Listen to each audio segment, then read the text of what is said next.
అందరికీ నమస్తే అండి. వీధి కుక్కల గురించి రేణు దేశాయ్ గారు ఒక ప్రెస్ మీట్ పెట్టారండి. చాలా అగ్రెసివ్గా పెట్టారు. చాలాసేపు మాట్లాడినట్టున్నారు. చాలా లాజికల్ కూడా మాట్లాడుకుంటూ వచ్చారు. సరే, ఆవిడ గురించే మాట్లాడదలుచుకోలేదు. ఆవిడకి కుక్కలంటే ప్రేమ. మూగజీవాలంటే కుక్కలనే కాదు, మూగజీవాలన్నా సరే ఆవిడకి కాస్త ఇష్టం ఎక్కువ, ప్రేమ ఎక్కువ. కాబట్టి ఆవిడ ఏదో మూగజీవాలను అనవసరంగా హింసిస్తున్నారనో, లేదంటే 100లో 5 కుక్కలు కరుస్తాయనో 10 కుక్కలు కరుస్తాయనో అంత మాత్రాన్ని అన్ని కుక్కల్ని చంపేయాలని చెప్పేసి ఆవిడ బాధ కొలిది చాలా అగ్రెసివ్గా, చాలా కోపంగా మాట్లాడారండి. మీరు మనుషుల పశువులా? సరే, అది ఆవిడ వ్యక్తిగత వ్యవహారం. అయితే ఇక్కడ విచిత్రం ఏంటంటే, ఆవిడ మాట్లాడిన తర్వాత సాధారణంగా ఈరోజు సోషల్ మీడియా కానీ ఎట్ట తయారైందంటే, ఈవిడ మాట్లాడంగానే ఈవిడికి వ్యతిరేకంగా కొంతమందిని వాళ్ళే కూర్చోబెట్టి ఇదొక దరిద్రం అయిపోయింది. ముఖ్యంగా ఒక 2 ఛానల్స్ ఉన్నాయి, యూట్యూబ్ ఛానల్సే, పెద్ద పెద్ద ఛానల్స్. ఒక 2 ఛానల్స్ ఉన్నాయి, వాళ్ళకి వేరే పనే ఉండదు. ఇప్పుడు రేణు దేశాయ్ గారు మాట్లాడారు కదా, ఇంకొక 4-5 రోజుల పాటు రేణు దేశాయ్ గారికి సపోర్టుగా ఒక పర్సన్ వీళ్ళే కూర్చోబెడతారో, రేణు దేశాయ్ గారికి వ్యతిరేకంగా మాట్లాడే వ్యక్తుల్ని కూడా వీళ్ళే కూర్చోబెట్టి ఒక వారం 10 రోజులు డిబేట్ల మీద డిబేట్లు పెడతా ఉంటారని మామూలు రా చూడదు. ఇప్పుడు ఆల్రెడీ స్టార్ట్ అయింది. ఆవిడ మాట్లాడి వెళ్ళంగానే సరే, కొంతమందికి నిజంగా కొన్ని సందర్భాల్లో వీధి కుక్కల వల్ల వాళ్ళ కుటుంబ సభ్యులు ఎవరికైనా కరిచినా, లేదంటే వాళ్ళ ప్రాణాలు పోయినా సరే ఆ కుటుంబ సభ్యులకి చాలా బాధ ఉంటుంది. అయితే ఇక్కడ రేణు దేశాయ్ గారి పిల్లల్ని టార్గెట్ చేస్తూ మీ పిల్లలకి ఎలాగైతే తెలుసుద్ది అని చెప్పేసి అన్నారంట.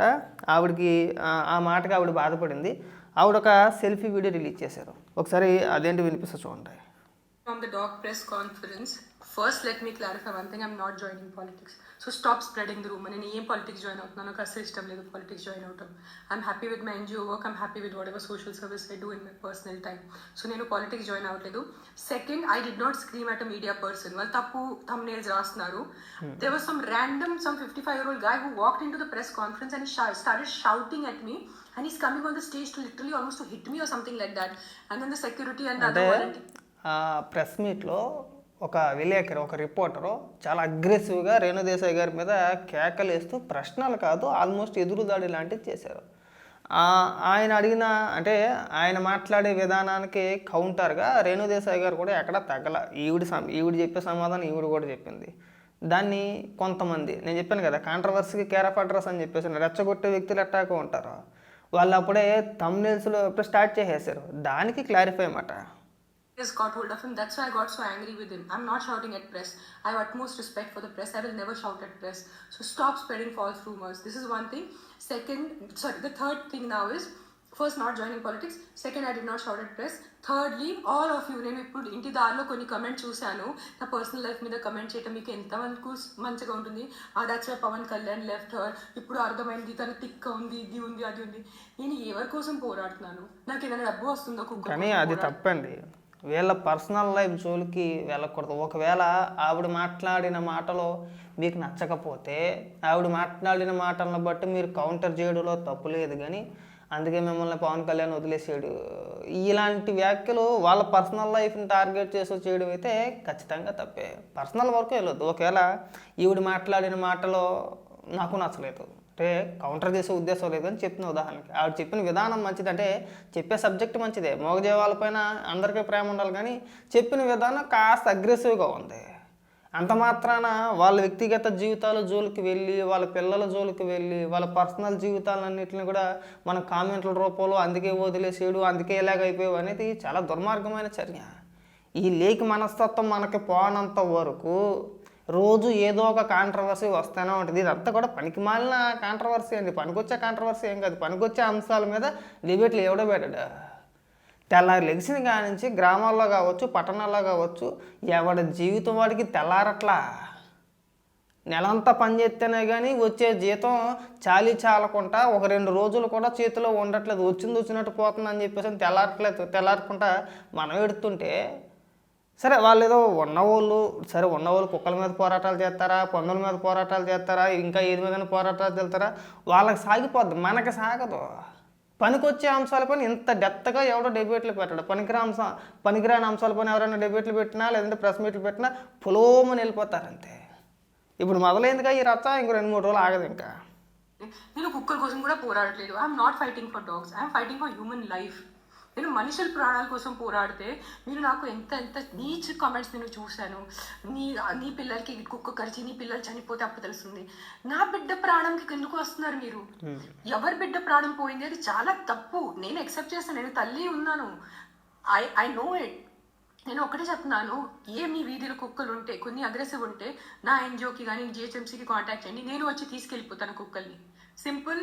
నేను తీసుకెళ్ళిపోతాను, నేనే చంపుతాను, నేను హ్యూమన్ వేలో వాళ్ళని యూథనైజ్ చేస్తాను. Fair enough. బట్ నా పర్సనల్ లైఫ్కి వచ్చి నాకు బూతులు పెట్టి నా బిడ్డల మీద వచ్చి అలా చేయొద్దు ప్లీజ్, అలా చేయొద్దు, ఓకేనా? అండ్ నేను పాలిటిక్స్ జాయిన్ అవ్వట్లేదు. నేను పాలిటిక్స్ జాయిన్ నిజంగా అలా చేయడం చాలా తప్పండి. ఎవరైతే ఈ పనికిమాల బోగ్గాలు కొంతమంది ఉంటారో ఇంక వాళ్ళు సబ్జెక్ట్ని కౌంటర్ చేయడం మానేసి, అంటే ఆవిడ మాట్లాడిన విధానం నచ్చకపోతే ఆవిడ మాట్లాడే విధానాన్ని తప్పుపట్టవచ్చు. అందరికీ రైట్స్ ఉన్నాయి, తప్పుపట్టే రైట్స్ అందరికీ ఉన్నాయి. ఆవిడకి ఎలాగైతే రైట్స్ ఉన్నాయో మాట్లాడే రైట్స్ మనకు కూడా ఉన్నాయి. కానీ కుటుంబాల జోలికి, వాళ్ళ వ్యక్తిగత జీవితాల జోలికి, వాళ్ళ పిల్లల జోలికి ఇది వద్దండి. పర్సనల్గా టార్గెట్ చేసేసి వ్యక్తిగతంగా బూతులు తిట్టెత్తినో ఇంకొకటో ఇదొక మళ్ళీ పనికిరాని చర్చ అయిపోద్ది. మొన్నటిదాకా మనం చూసాం కదా, ఇది మన శివాజీ గారి ఇష్యూ. శివాజీ గారిది, అనసూయది, అలాగే మధ్యలో నాన్వేషన్ వచ్చాడు, తర్వాత గరికపాటి మీద పడ్డారు. ఇవన్నీ పెద్ద రచ్చ జరిగింది. దాదాపు అది ఇవాళకి కూడా ఇంకా కొనసాగుతూనే ఉంది. ఇప్పుడు దానికి తోడు మళ్ళీ ఈ ఇష్యూ కూడా తోడవుతుంది. అనవసరమైన చర్చలు పెట్టొద్దండి, పనికిమాల చర్చలు అనేవి కూడా. ఇవన్నీ కూడా పావలా ఉపయోగం ఉండదు వీటి వల్ల, మనకి దమ్ముడి ఉపయోగం ఉండదు.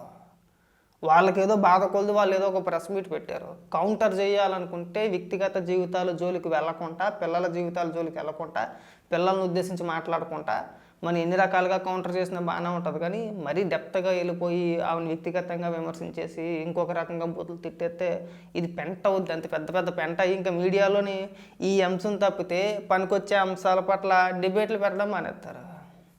ఆల్రెడీ ఈ రోజు నుంచి ఇంకా పండగే.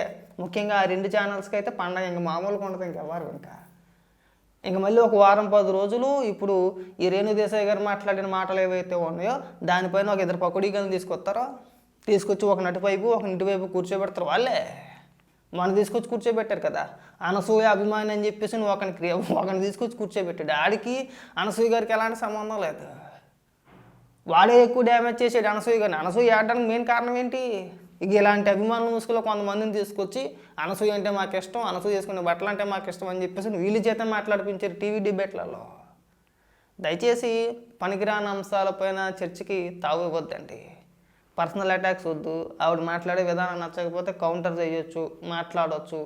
మీరు మాట్లాడే విధానం ఇలా ఉందండి, సో మా పిల్లలకి ఇలా జరిగింది, మీ పిల్లలకి జరిగితే అవే వద్దండి. వాళ్ళ పిల్లల వరకు తీసుకెళ్ళి, అంటే కొంతమంది అంటారులే, అనుకుంటూ అయితే ఉంటారు, అంటారు. కానీ చనిపోతే తెలుస్తుంది ఈ వద్దు. వ్యక్తిగత జీవితాలకు వెళ్ళకుండా ఒకవేళ రేణుదేశాయ్ గారు మాట్లాడిన మాటలను కౌంటర్ చేయాలనుకుంటే ఖచ్చితంగా కౌంటర్ చేయొచ్చు. అంతేగాని మరి మధ్యలో పవన్ కళ్యాణ్ గారిని తీసుకొచ్చి మీరు ఎలా ఉన్నారు కాబట్టి పవన్ కళ్యాణ్ గారు మిమ్మల్ని వదిలేసారు అని చెప్పేసి ఇవన్నీ కూడా పర్సనల్ అటాక్ అయిపోతాయండి. పర్సనల్గా వాళ్ళ వ్యక్తిగత జీవితాన్ని మనం టార్గెట్ చేసి మాట్లాడినట్టు ఉంటుంది. ఈ ఇష్యూని మళ్ళీ అంత పెద్ద ఇష్యూ చేయరని చెప్పేసి నేను అనుకుంటున్నా. అవసరం అండి, లాస్ట్ టైం అలాగే చేశారు. ఈ ఇష్యూని ఇక్కడితో వదిలేస్తే సింపుల్గా ఆవిడకి ఏదో బాధ కలిగింది, ఒక అగ్రెసివ్గా ఒక ప్రెస్ మీట్ పెట్టారు. ఆ ప్రెస్ మీట్లో వీడొకడు కట్ చేసినా మళ్ళీ చేస్తాడు. ఆ ప్రెస్ మీట్లో ఆవిడేదో బాధ కొలిది ఆవిడేదో మాట్లాడింది. సో దాన్ని అక్కడితో ఫుల్ స్టాప్ పెడితే బాగుంటుంది. మళ్ళీ కంటిన్యూగా మనం తీసుకొచ్చి రచ్చ చేసి మళ్ళీ ఆవిడ చేత మాట్లాడిపించి మళ్ళీ వీళ్ళ చేత మాట్లాడిపించి కొంతమంది కుహానా మేధావులు తయారైపోయి నానా రభస చేసి పెంట చేస్తారు. ఇంకొక వారం 10 రోజులు ఇదే ఇష్యూ నడుస్తుంది. భిన్నాభిప్రాయాలు ఉంటాయండి. ఇప్పుడు నేను చెప్పేది కరెక్ట్ అని చెప్పేసి అందరూ ఒప్పుకోరు, అలాగే మీరు చెప్పేది కరెక్ట్ అని చెప్పేసి అందరూ ఒప్పుకోరు. ఇప్పుడు ఆవిడ మాట్లాడిన మాటల్లో కొన్ని ప్లస్ ఉంది, కొంత మైనస్ ఉంది. నాకు కొన్ని పాయింట్లు నచ్చినాయి, కొన్ని పాయింట్లు నచ్చలేదు. కొన్ని పాయింట్లు నచ్చని పాయింట్లలో కొన్ని ఉన్నాయి. దోమలని, కార్లని, మలేరియా అని, డెంగ్యూ అని, తర్వాత మీరు ఎంతమంది అనాథ పిల్లలు పోషిస్తున్నారని చెప్పేసి అవన్నీ నాకు కొన్ని నచ్చలేదు. అలాగే కొన్ని నచ్చాయి కూడా ఉన్నాయి. మూగజీవాలకి కూడా బతికే రైట్స్ ఉంది, వాటికి కూడా హక్కులు ఉన్నాయి. కొన్ని నచ్చాయి, కొన్ని పాయింట్స్ నాకు నచ్చలేదు. దాన్ని కౌంటర్ చేసే విధానం ఉంటుంది. మరీ పర్సనల్గా వెళ్ళిపోయి వ్యక్తిగత జీవితాలకి అందులో వాళ్ళ గురించి కామెంట్లు చేస్తూ ఇది ఒక పెద్ద పెంట చేయొద్దని చెప్పేసి మా యొక్క చిన్న మనవండి.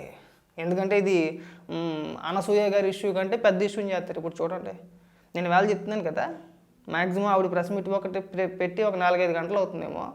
ఈ ఇష్యూని ఒక 2-3 ఛానల్స్ పర్టికులర్గా ఇంకే పని పెట్టుకోకుండా ఒక 2-3 కూర్చోబెట్టేసి 1 వారం 10 రోజులు ఇదే ఇష్యూని పెద్ద రచ్చ చేస్తే రభస చేస్తారు. ఇక సోషల్ మీడియాలో ఎక్కడ చూసినా రేణుదేశాయ్ గారే కనబడతారు, మెయిన్ స్ట్రీమ్ మీడియాలో ఎక్కడ చూసినా సరే ఆవిడే కనబడతారు. ఒకవేళ మీరు ఆవిడకి కౌంటర్ వీడియో చేయాలనుకుంటే ఆవిడ మాట్లాడిన పాయింట్స్ ఏవైతే ఉన్నాయో వాటిని తీసుకొని దాని మీద కౌంటర్ చేయండి, కానీ ఆవిడ వ్యక్తిగత జీవితాల జోలికి వెళ్ళకుండా ఉంటారని కోరుకుంటున్నాం. మా యొక్క రిక్వెస్ట్ ఇది.